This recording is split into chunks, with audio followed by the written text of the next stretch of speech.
In this video, I want to highlight the points in which Robert Grosseteste is in accord with the Church Fathers, and those areas in which I think he errs. We saw in the last video that Grosseteste appears to accept some kind of distinction between first and second actuality, in terms of God's absolute power versus his ordained power. This is not very controversial in medieval thought, but typically later medieval writers will try to collapse the second actuality of God's ordained power into the created order, in order to maintain the absolute simplicity of God. Grosseteste noticed the difficulties that arose with regards to so-called eternal truths, or true statements about the providential activities of God, and especially statements about divine foreknowledge. For he had allowed for a distinction between first and second actuality, in which the latter was not actualized in time or by temporal process, but in which they were simultaneous. With regards to eternal truths, however, about God's activities in relation to creation, this was problematic for the view of divine simplicity Grosseteste wants to adopt. This is one aspect of the essence-energies distinction and the debates around that issue. For the essence of God, according to the Cappadocians, is certainly causally prior to the energies, in the same manner that the Father is causally prior to the Son. But we should be clear that this is not to confuse the Trinitarian relationships with the essence-energies distinction.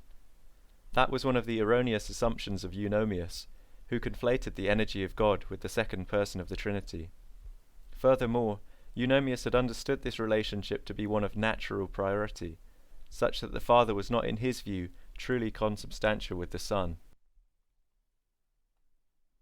Since Grosseteste is not familiar with the essence-energies distinction, and as a Roman Catholic we cannot attribute this conception to his theology, he is caught in a dilemma.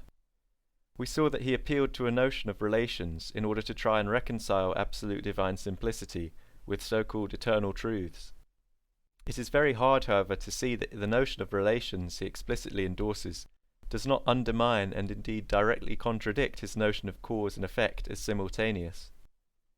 If indeed the eternal truths, as relations, are constituted of two extremes or two terms, the divine essence on the one hand and the created reality on the other hand, then it seems for the cause and effect to be truly simultaneous, there needs to be an eternally existing created order. The problem here is the notion of absolute divine simplicity adopted by the West, following St. Augustine.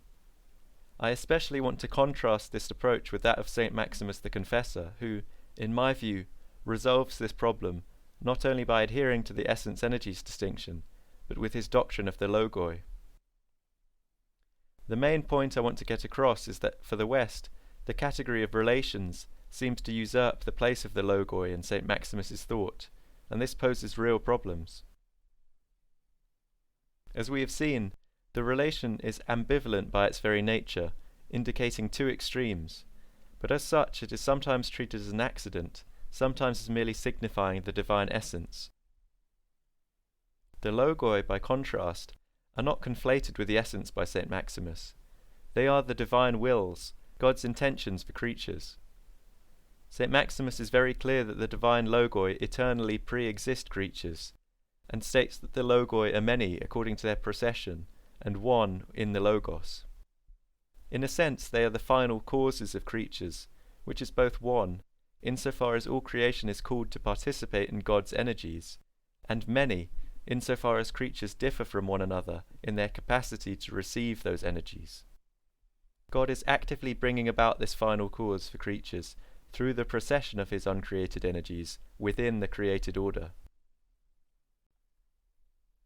Indeed, this is because God's will is distinct from his essence, although it is immutable and eternal, and his will for creation is its participation in his divine life and energies. If God willed for all creatures to become participants in the essence, they would become consubstantial with him, which would utterly negate their status as creatures. It would, in St. Gregory Palamas's terms, turn the Trinity into a myriad of divine persons. In Ambiguum 10, specifically, St. Maximus explains how God's providence operates in the world, in terms of the power causality of the Cappadocian Fathers.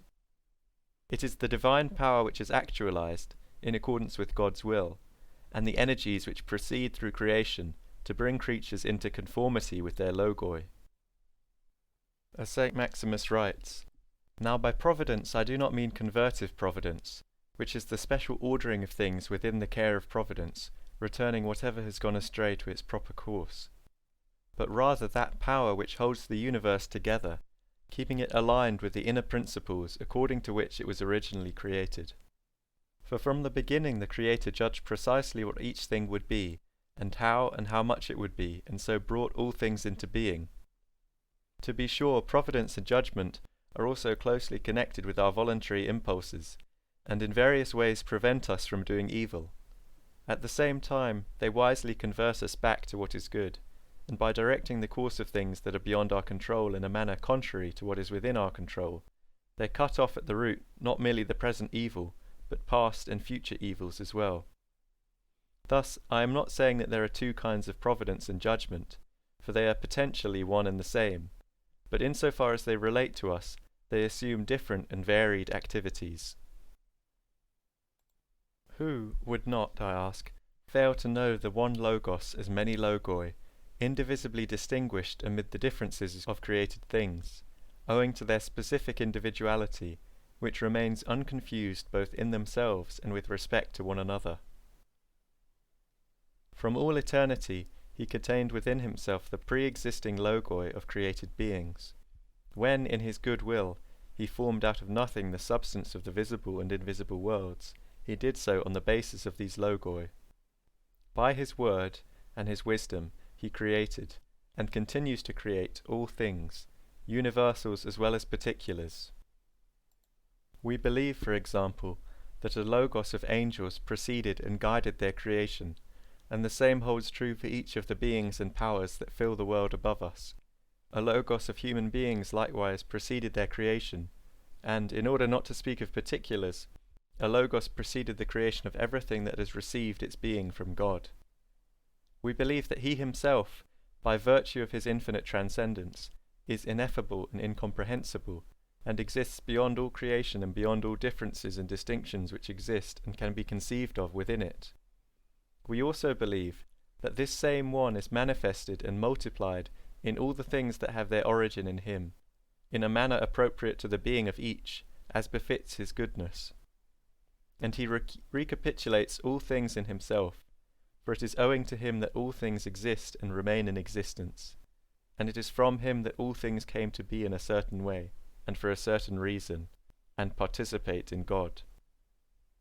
For by virtue of the fact that all things have their being from God, they participate in God in a manner appropriate and proportionate to each, whether by intellect, by reason, by sensation, by vital motion, or by some essential faculty or habitual fitness, according to the great theologian Dionysius the Areopagite.